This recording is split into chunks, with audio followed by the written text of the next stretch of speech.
ओम सदाशिवसमारंभां शंकराचार्यमध्यमाम् अस्मदाचार्यपर्यन्तां वन्दे गुरुपरम्पराम्. Okay, any questions, clarifications on what we have done up to now? Today, yesterday, it was good to see all of you yesterday. So any clarifications, anything necessary on that? Or it's all clear? All clear? Yes, sir. Okay. Then, the next few verses, he is introducing Omkara in a very different manner. Let's see that. Okay. Because in the practice of yoga, very often the pranayamas, etc., you use certain mantras to regulate the pranayama. Okay. So that is what he is talking about here. श्वासश्चरन्ति यावन्तः मनुष्यस्य दिनं प्रति तावन्ति योजनानि अर्कः श्वासे श्वासे प्रधावति.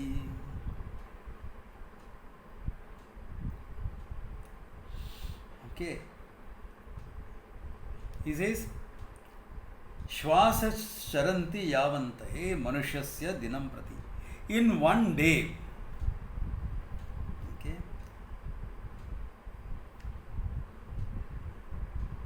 how many breaths a human being takes? Okay, yogis have done some calculation. We will see that later. Okay, they say 21,600 breaths in a day, 24-hour cycle. He says tavanti yojani arkam shwasa se pradhavati. So many yojanas. Yojanas is about 6 miles or something. Okay. The sun moves. Now you calculate the path of the sun divided by number of breaths, etc. You get some idea. Okay. Get some idea. Okay. It's just a statement made. Why? Because he wants to bring in the idea of a breath and a mantra. Okay. Because remember, all your energy work is dependent on your breathing. The whole idea of health is based on the how nicely your energies flow in your system.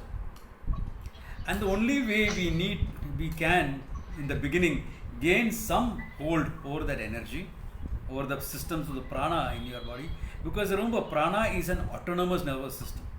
It depends upon that, because the prana should be happening without your conscious control. Your breathing should happen whether you are making an effort or not, isn't it? So your respiratory system should work without that.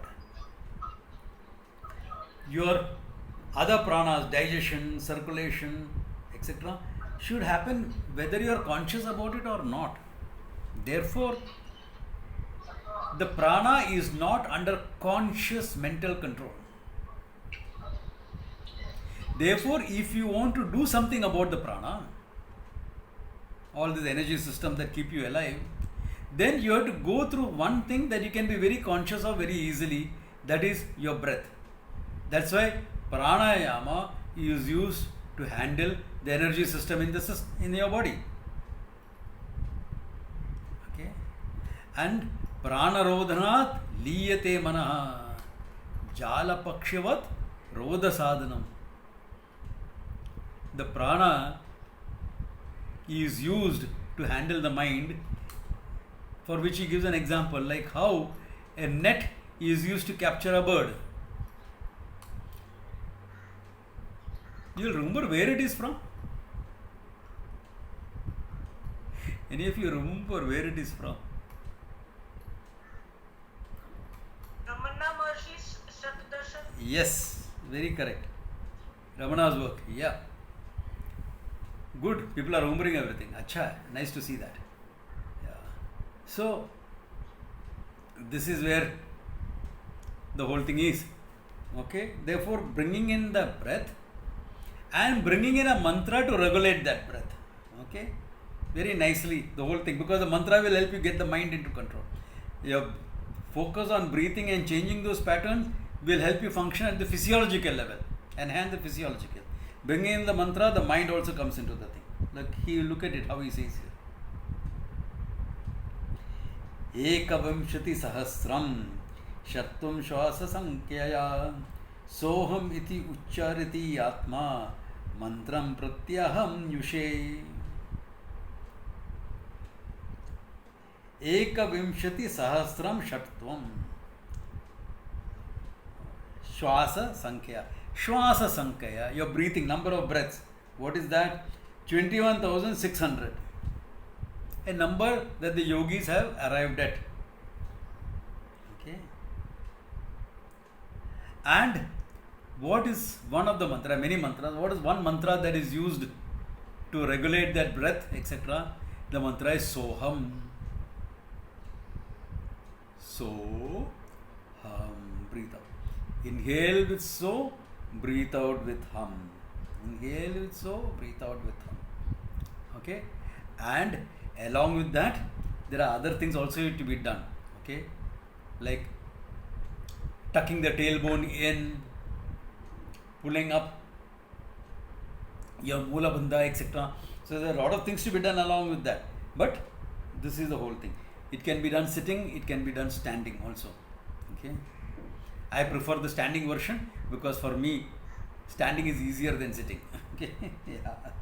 Therefore, Ekavimshati Sahasram Shatvam Shwasa Sankhya Soham iti Uchariti Atma. The indwelling Atma, he says, Atma here is I, the sense of I, not Atma as Sachidananda. Okay. Pratyaham Mushe Mantram. Ayushe, for the sake of long life, this mantra is chanted. In fact, if you are consciously chanting this mantra, one of the fringe benefits is prolongation of your life. Naturally, you live a long life if your energies are functioning well, if your physiological system is well, your internal health is good, your mind is functioning well. Yeah, naturally, you have a nice long life. Why long life? Because especially in today's modern living, nobody lives their full life. The full life for a person is supposed to be 125 years. Forget it, 100 years. Anybody lives like that?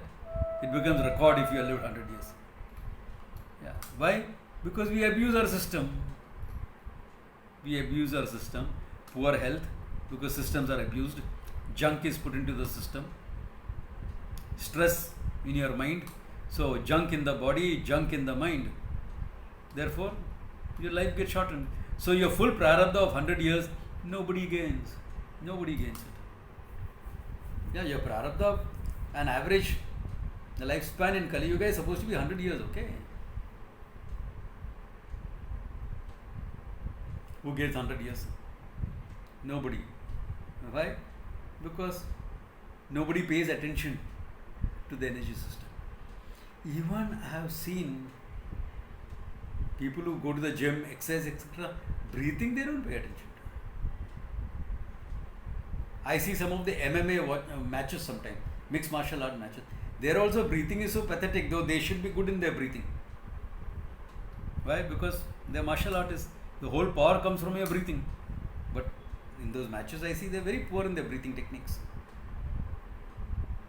But if you did all that, practice yogasana regularly, practice your pranayama, japa dhyanam to take care of your mind, that's what is bringing in the mantra, Soham you are chanting, then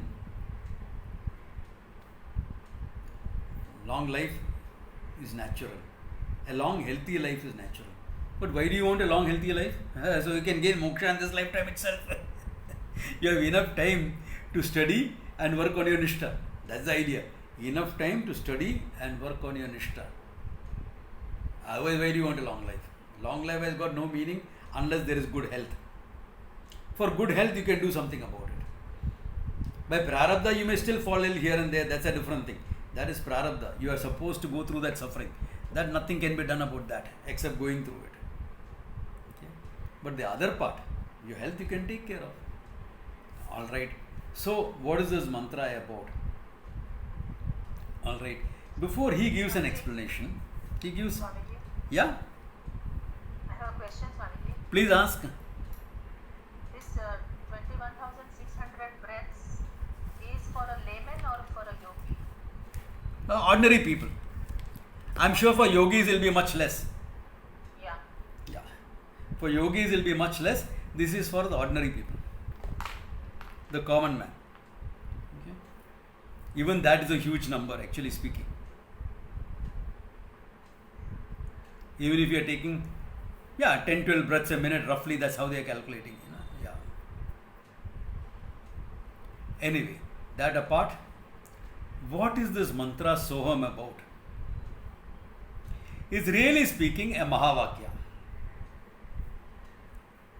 People remember the definition of a Mahavakya?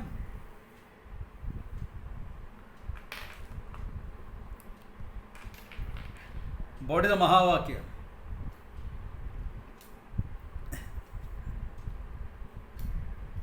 Come on, somebody respond. What's a Mahavakya? Tattvamasi, Aham Brahmasmi. You give me an example, I want the definition.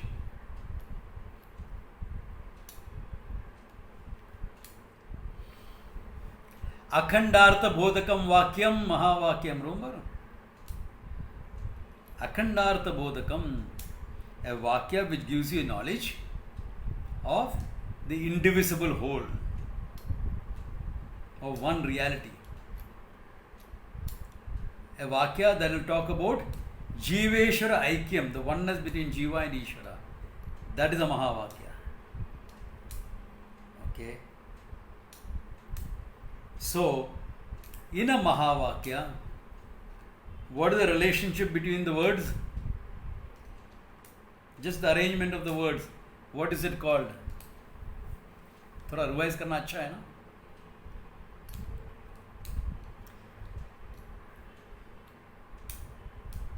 What is the arrangement of words in a Mahavakya called?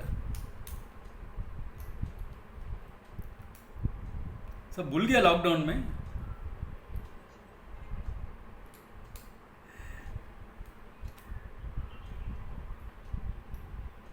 Somebody respond. Huh?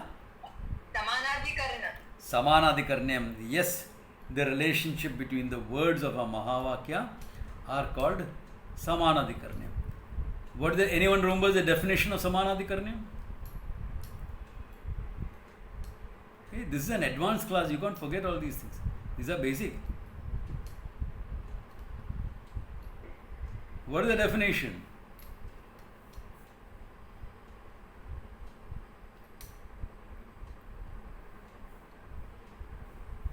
Okay, if you don't remember the Sanskrit words, tell me in English. What is it?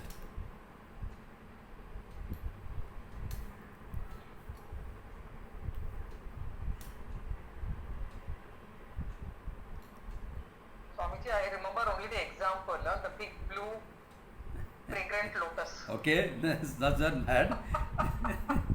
Yes. But everything relates to the lotus. That's all. Okay. All the words are defining one object. Correct. That's what it is.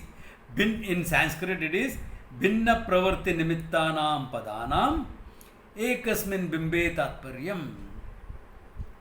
Words each having their own meaning, all refer to one and the same entity. Binna pravarti nimittanam padanam. Padas which have binna meaning, different meanings, etc. Ekasmin bimbe, in one entity, tatparyam. Their intention is toward one thing alone. Now look at this sentence. Soham iti. Okay. There is a word which is not mentioned but which is understood. Like how sometimes certain sentences, a verb is understood. Similarly here, so aham asmi is understood. So aham asmi iti. Saha hi aham mi asmi. So aham asmi is understood. It's a mantra. It forms a part of the mantra that sannyasis are supposed to chant every day. Okay. It's not the whole mantra, it's part of that mantra. Mantra is big, which only is supposed to be revealed to a sannyasi. Okay? Because he has to chant it. So it's generally not really revealed to non-sannyasis because we don't want problems of vairagya coming into your life when you have to take care of so much of responsibilities. Okay. Therefore, saha aham asmi. What do you think saha refers to?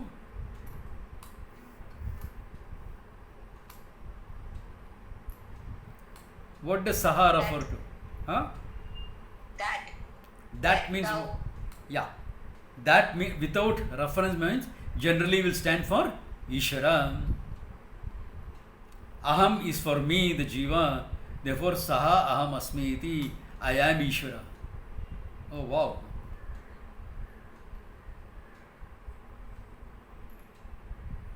Now, if the words are in Samanatikarnyam, the meaning of the word should have an adjectival relationship, isn't it? Like in big blue fragrant lotus, all the words are adjectives to lotus. So similarly here, in saha aham asmi iti, they should have an adjectival relationship. That means saha should be an adjective for aham, or aham should be an adjective for saha.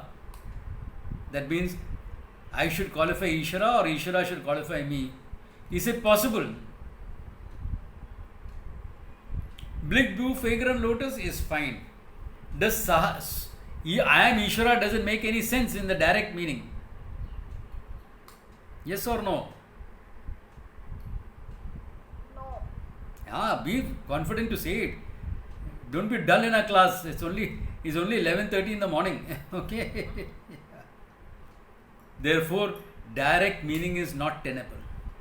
If direct meaning is not tenable, what will you do? If the direct meaning is not tenable, what will you do?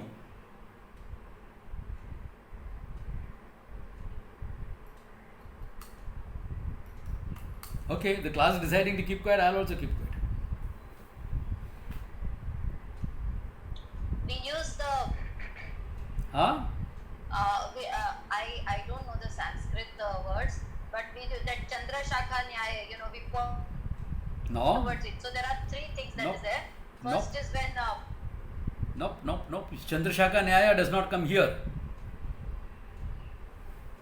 We use Bhagatyaga Lakshana. Yes. There are three Lakshanas. So Jahad Lakshana, Ajahad Lakshana, and we cannot understand the meaning by that. So we take what is necessary and drop what is not there. So the implied meaning we take, that is Bhagatyaga Lakshana. Very good. We go by Lakshana implication. When the direct meaning of the words does not make sense, I am Ishvara. What do you control? Nothing. You can't even control yourself.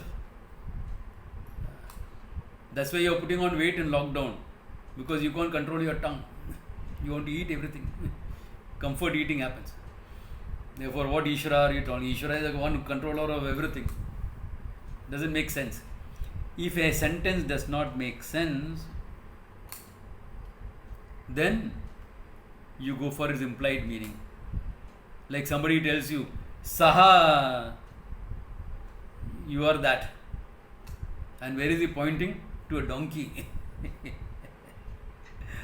You don't say, how can I be a donkey? You get upset, you get angry. Why? Because you understood the implied meaning. That you are as dumb as a donkey. So you get angry. Why? Because you already understood all the implied meanings, etc. Therefore, if Saha Aham Asmi does not make sense, you will go for the implied meaning. Therefore, as Kavita said, there are three main implications, three types of implication. One is Jahal Lakshana, when the literal meaning of the word is given up, when the word itself is given up, and an associated entity is brought in. Like somebody asked me, where do you stay? I say on 11th Road, Chambur. Swamiji, you can't be staying on the road. Yeah. So the word road is given up. What is associated? Meaning, no, I am not staying on the footpath of the road. I am staying on a building on that road. So an associated thing is brought up. The traditional example is Gangayam Goshaha, the village on the Ganga. On the Ganga water, how can you have a village? No, on the banks of the river. Associated meaning is, this is called Jahar Lakshana. Here, which word will you give up? Sa or Aham? If you give up, there is no meaning left. What is associated bring in? What is associated with Sa, the whole universe? What can you bring in? What is associated with me? My little samsara. So, that's included in the world. Therefore, you cannot bring in anything there. The second is Ajahar Lakshana. What is an example of Ajahar Lakshana? Where to clarify, you will add something. You will retain the word and add something.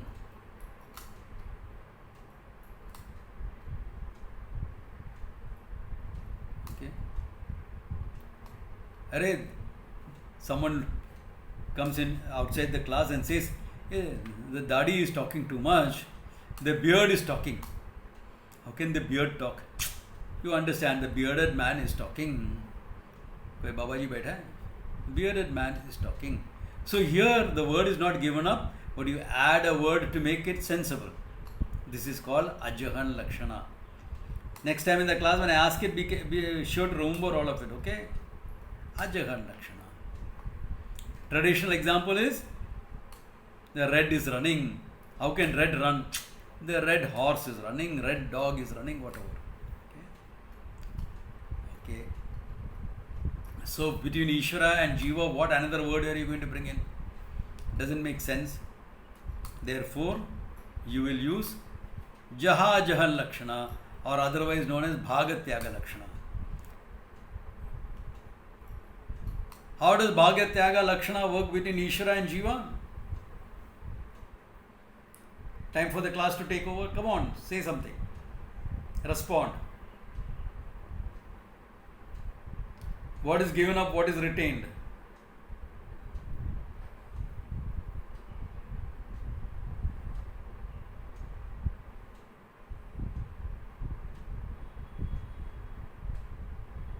Can I try? What is happening to the class today? Everyone is keeping quiet. Okay, yesterday Guru Purnima celebrations went too much over. Or after the celebration you had something too much? Yeah, try. So, Swamiji, you understand that Ishvara is the Abhinna Nimitta Upadana Karanam, that is the material cause and the intelligent cause of the world. Mm. And so everything that is here is Ishvara, is the manifestation of Ishvara, and therefore I am also the manifestation of Ishvara. So once you know that all that is here is a manifestation, and then you understand the content, that it has come from, everything has come from Nirguna Brahman. So the Saguna Brahman is ultimately the Nirguna Brahman, and you understand the nature of Nirguna Brahman, which is the. Okay, for a new student, a good attempt. I want some of the older students to respond and clarify this further.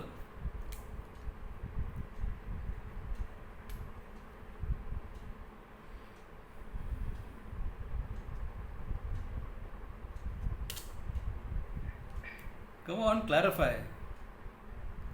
Now Anusha send me a mail. Ishvaratvam and Jivatvam given up. Okay, that's correct. Back to the understanding of Ishvara. Ishvara is consciousness manifest through the whole universe, isn't it? Manifest as the whole universe. And the Jiva is the same consciousness manifest in a given Upadhi. Consciousness manifests in the totality, consciousness manifests in the individual. Okay? Now, the totality and the individual Upadhis,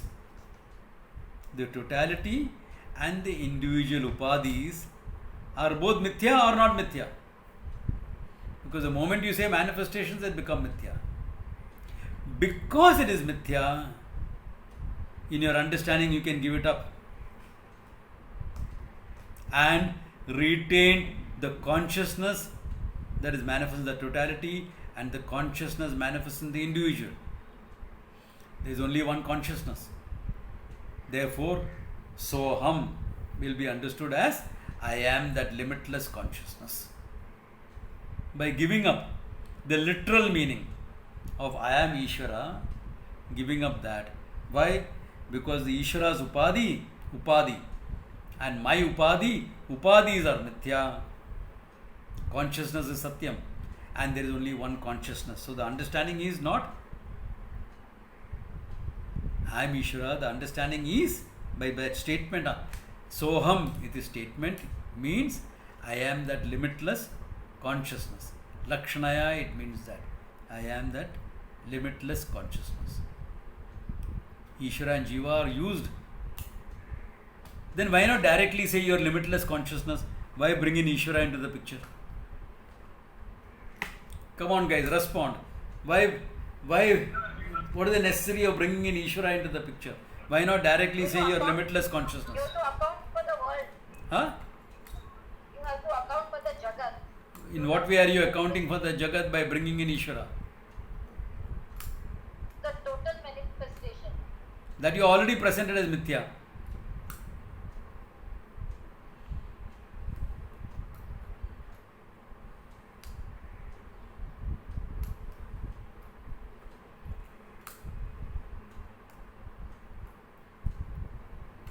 If you ignore Ishvara and you try to present without Ishvara, Sarvatma Bhava is difficult to have, because you have to show the unitary source for everything. The one single source for everything, the one that therefore pervades everything. Two things. The whole universe has come from Ishvara, and Ishvara pervades the whole universe. As existence consciousness, it pervades the whole universe. Only then, when you understand your consciousness, will you say, I am everything. I am that limitlessness. Otherwise, you will say, I am consciousness and still take yourself as limited. Therefore, this is how it accounts for Sarvatma Bhava. Because Matta Pravarti Bhutani Yena Sarvamidam Tatam, and I pervade the whole thing. That part of it is very important to understand. Because when you say negate, you think this is something that you have to discard. No, you can't discard it in that sense. Because you have to understand that it has come from Ishvara, and Ishvara pervades the whole thing. At the same time, as consciousness independent of everything. And the world depends upon consciousness. Therefore, because the world is a dependent reality, it does not have the same degree of reality as consciousness. At the same time, it is accounted for because you have brought in the idea of Jagat Karanatvam. Therefore, when you say Ishvara, what you mean is Jagat Karana. Consciousness manifests in everything. Therefore, it's only when you present it like this will the Sarvatma Bhava be clear. Otherwise, Sarvatma Bhava will not be there. Even after presentation, it takes a lot of time and effort for the people to get Sarvatma Bhava. But the system should not be wanting, the teaching should not be wanting, therefore it is presented with Ishvara. That if the students are struggling, that's a different matter. Yeah. They have to work on certain issues. That's fair enough. Is this clear?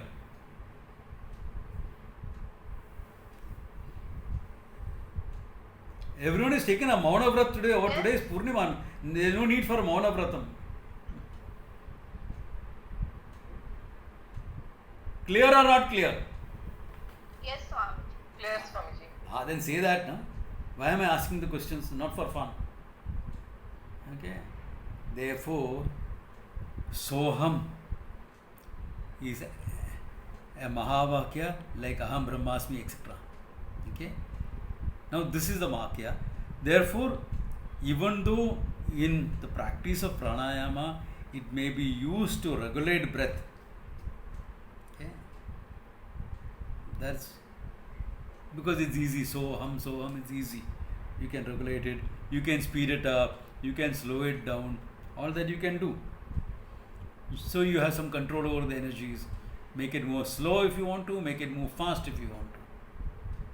Okay. For contemplative purposes, you will move it slow. For martial purposes, you will make it move fast also. Both. And for both, you will absolutely still it also.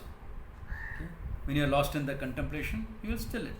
Therefore, all these things happen as part of the game, as part of the process of yoga and this thing. Okay. That is a different matter. But here we are trying to understand the whole meaning of the whole thing. Yeah. To understand the meaning of the whole thing. Therefore, Soham is Aham Brahmasmi iti. This much I hope is clear. Clear for everyone, na? So next class, I think I will ask first before I take the class. So don't join in late, okay? Now he is giving you, okay, another way of looking at the mantra. Okay? Another way of looking at the same mantra. What is that?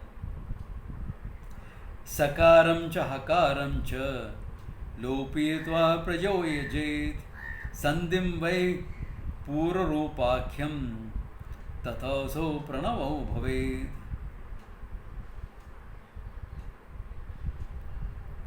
Sakaram cha akaram cha soham. From the soham, sakara and hakara, sa and ha, lopitva, drop it, adarshanam lopa, drop that, and prajojayet, and then use that. So from saha, if you drop sa, what will remain? Aha. And from ham, if you drop the ha, what will remain? Sandhim va pura rupakhyam. From what is left behind, join them together. Aha and ham, join together. You will get om. And you will get om. Because there are sandhi rules, saj, jusho, ruhu, etc. Therefore, who is there, all the things will come into the picture. Therefore, you will get om. So, hum will become om. So, o is left, hum. Ha is gone, om. You will get only om. Therefore, tata eso pranava bhavet. Therefore, that becomes a pranavaha omkaraha, he says. And what does omkara stand for? Come on, guys, you should be able to say all this. What does omkara stand for?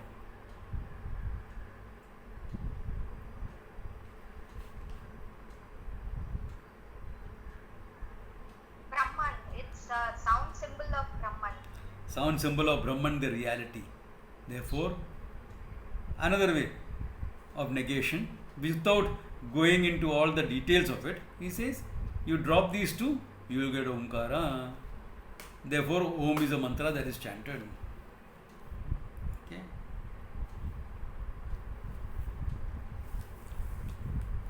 We have seen all that now.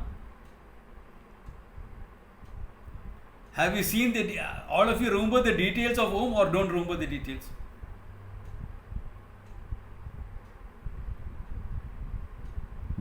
If nobody is going to respond other than Kavita, I think I'll stop the class here today. I am really getting cheesed off.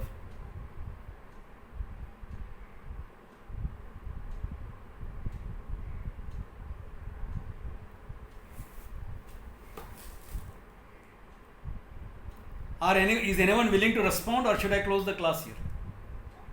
Swamiji, can you hear me? Swamiji, can you hear me? Satish Bhai, we can hear you, but I think Swamiji cannot hear you. Unless you unmute your phones, how can I hear you? No, he's speaking softly, Swamiji.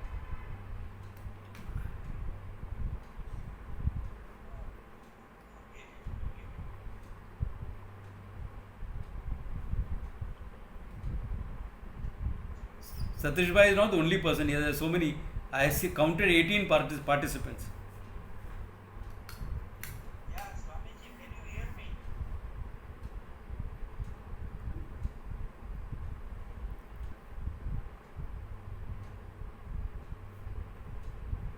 I think many are inaudible, including me. Why are you all inaudible? What's happening?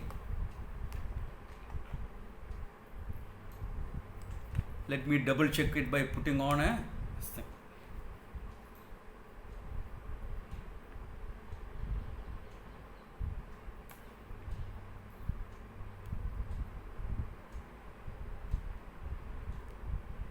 Yeah, my volume is turned on full. Can someone respond?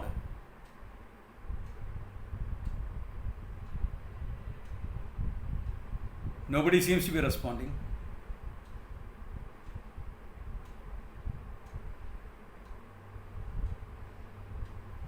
Sundar, is anyone responding? Can you type in the answer?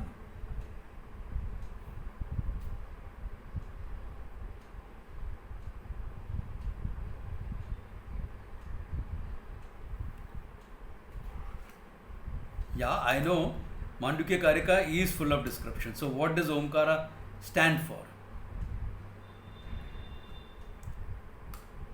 Okay, 3 avasthas. That's fine. What else?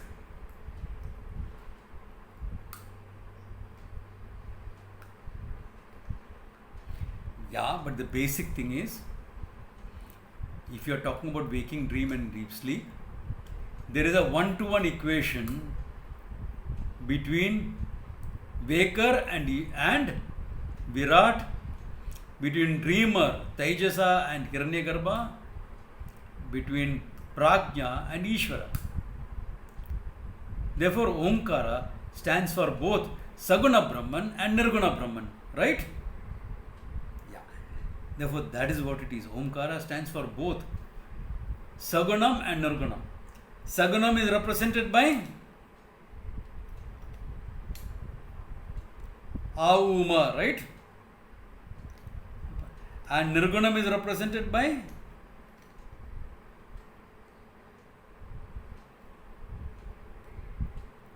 the silence. Yes, the silence before and after from which the the sound comes.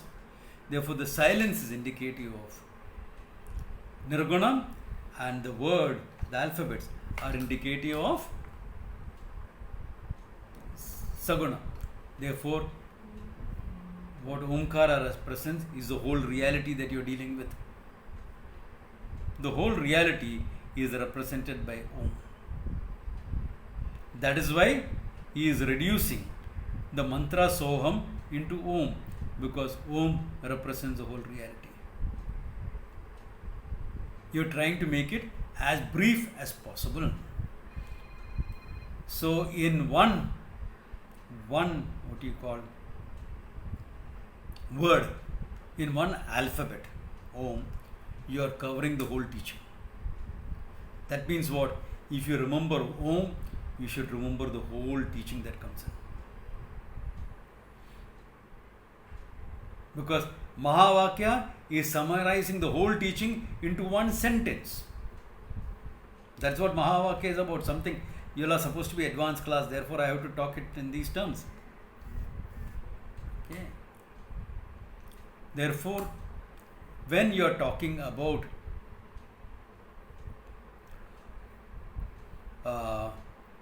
Omkara, you are actually talking about there's something wrong here, okay?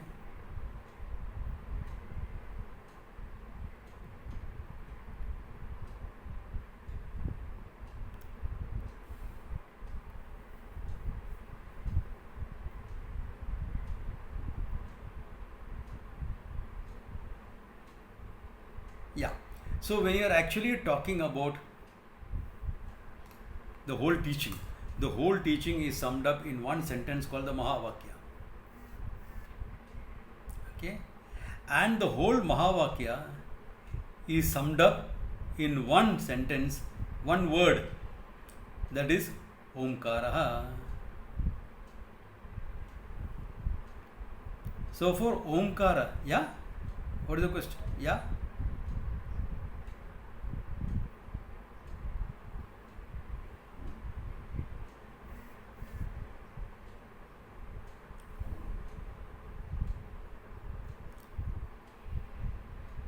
Yeah?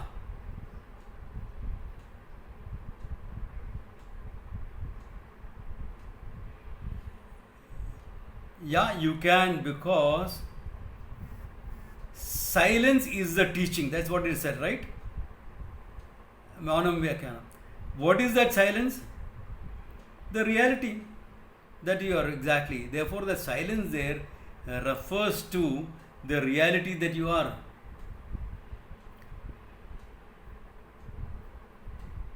So that is what it is. Yeah. So it's perfectly fine. Therefore, many people misunderstand that Maunam Vyakhyanam is the teacher is keeping quiet and only indicating by the chin mudra that this is the truth. That's not true. Maunam eva Vyakhyanam, Maunam Vyakhyanam. Maunam, silence alone, was the teaching. What is that silence representing? Amatra Om. The Om without an alphabet, without a chant. And what is that? Pure consciousness. Therefore, the Satyam, the pure consciousness, Jnanam, is being revealed by the teacher. And that's exactly what Omkara is formed. The chanted Om is for Saguna Brahman. The silence from where the Om comes and into the silence which is resolved, like how we have seen in our meditation, etc. That is the Nirgunam Brahman. Brahman is always the same. World is manifest, world goes unmanifest. When the world is manifested, with respect to that, you will call Brahman Sagunam or Ishvara. When the world is unmanifest, you will call that entity pure Brahman, pure consciousness. Therefore, Ishvara is always there as pure consciousness. Without the world or with the world. It is not Ishvara that is manifest. This is again another misunderstanding many students of Vedanta have, that Ishvara is a manifestation. No. Ishvara is nothing but consciousness.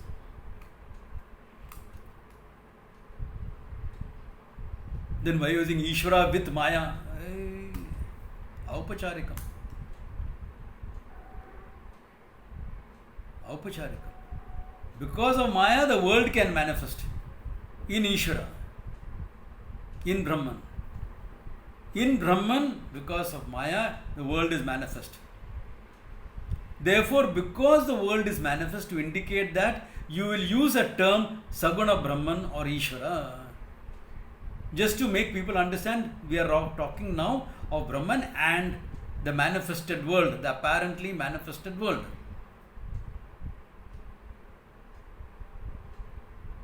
There is no two.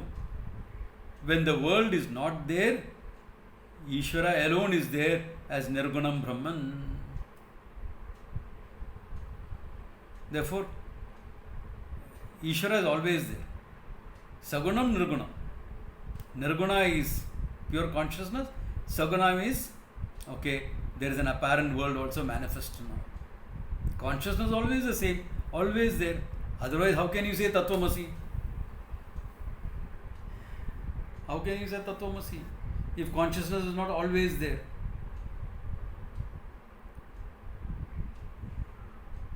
Are you getting the idea? Is it clear to people?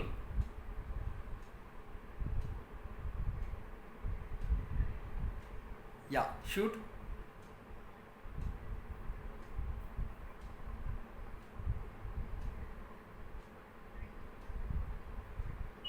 That is Japa Dhyanam. That's not Nityatyasana.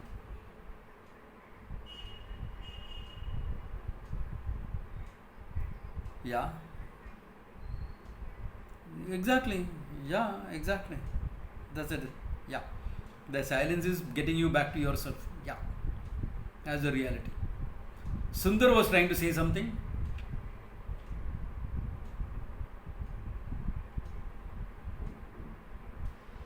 Oh, okay, okay. Thanks. Yeah, because see, I can't see all of you. I'm doing it on a phone, therefore, there's no way I'm seeing all of you. So, when I ask a question and nobody responds, I don't know what the hell whether people have understood or not understood. How do I know that? I have not yet become that wise that I can teach the walls. So, I need people to respond. Yeah. Everyone is waiting for somebody else to respond. Pile up, pile up, pile up. Well, come on. Yeah. Or just one person is responding. Yeah, I need the silent majority to know. I want to know whether they understand or not. Otherwise, what is the point of continuing a class on Zoom? Close it down. As and when the lockdown gets lifted, we will see about it. Yeah. Because that is the problem that I am facing, because I can't see all of you. Even if I shift around and try to see you all, most of you have your videos turned off for better connectivity. So how do I see it? How do I make out whether you are understanding me or not understanding me?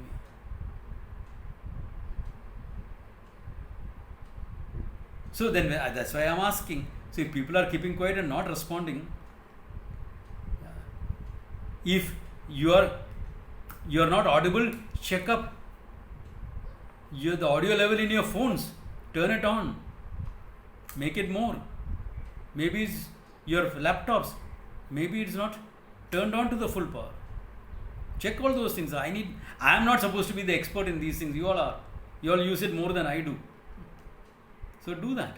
Otherwise, how do I know? How do I continue teaching? We'll stop. I'm okay with that.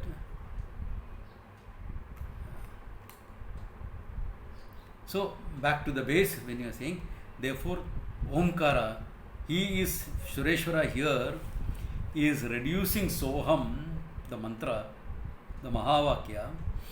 Okay. Again, even though Soham is used to chant for breath, etc., that is a secondary use of the mantra. Okay. Understand this. This is a secondary use of the mantra. The primary use is for understanding. The Mahavakya, Akhandartha Bodhakam, it reveals to you the indivisible meaning. Therefore, you can use it for contemplation if you have understood enough. If you have understood it enough. And now that here Sureshwara is reducing it to one word, Omkaraha. Now look at the process here. It's important to understand this also. The whole teaching is summed up in one Mahavakya. Therefore, if you have the Mahavakya with you, the whole teaching is there with you. Tek Tattvamasi, the Mahavakya. What is Tat, what is Tvam? In explaining what is Tat and what is Tvam, the whole teaching about Ishvara, there's Abhinna Nimitta Upadana Karanam, who are you? You are nothing but awareness. The whole thing comes into the picture.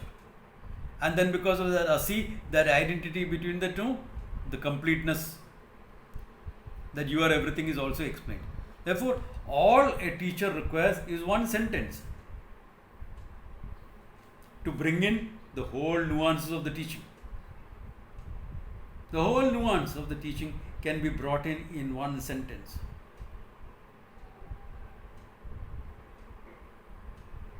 Tattvamasi, Aham Brahmasmi, Soham,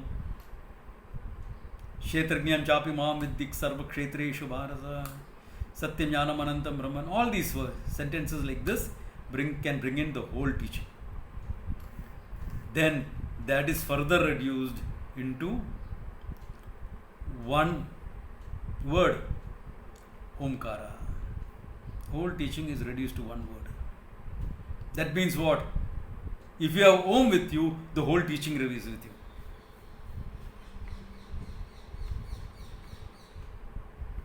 From that word Om, you can bring in the whole teaching. Are you all getting this? Sure, or you require some more explanation?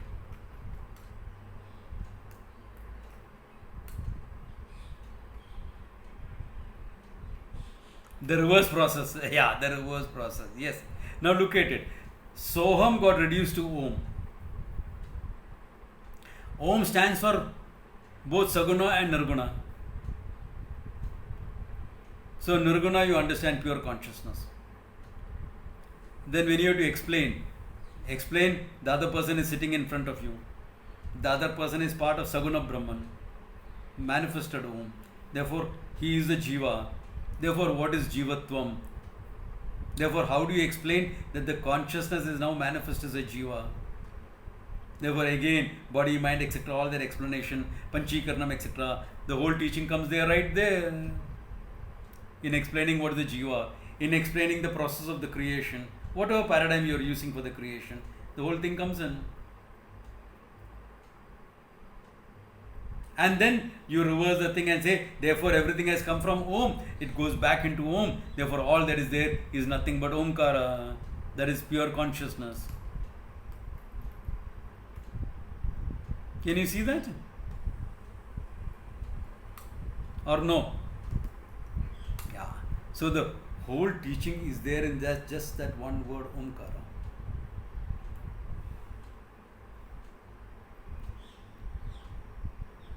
Therefore, what text does a Sampradaya with require to teach?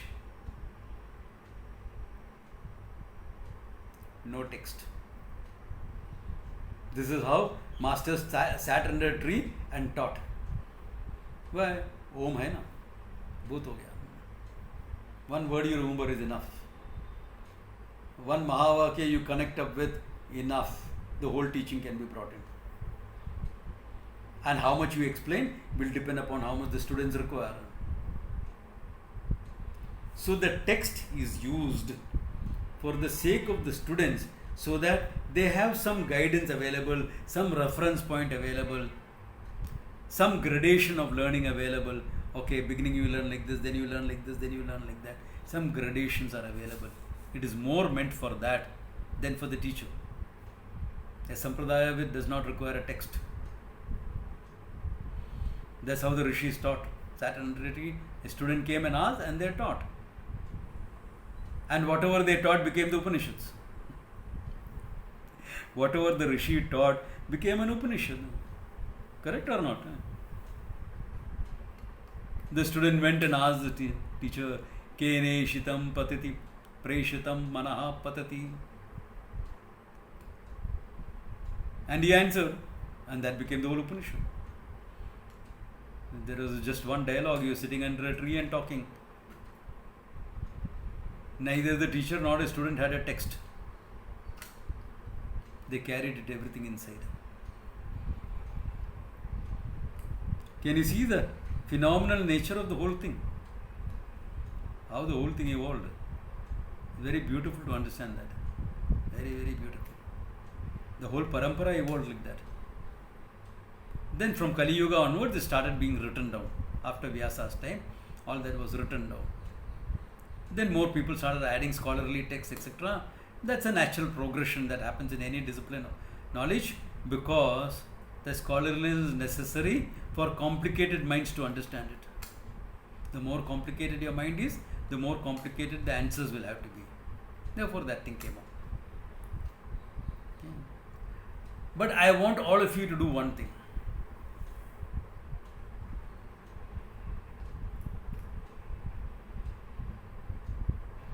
All of you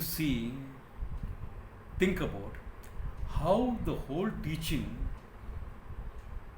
is summed up in one word, Tattvamasi, and how it has come down to Om.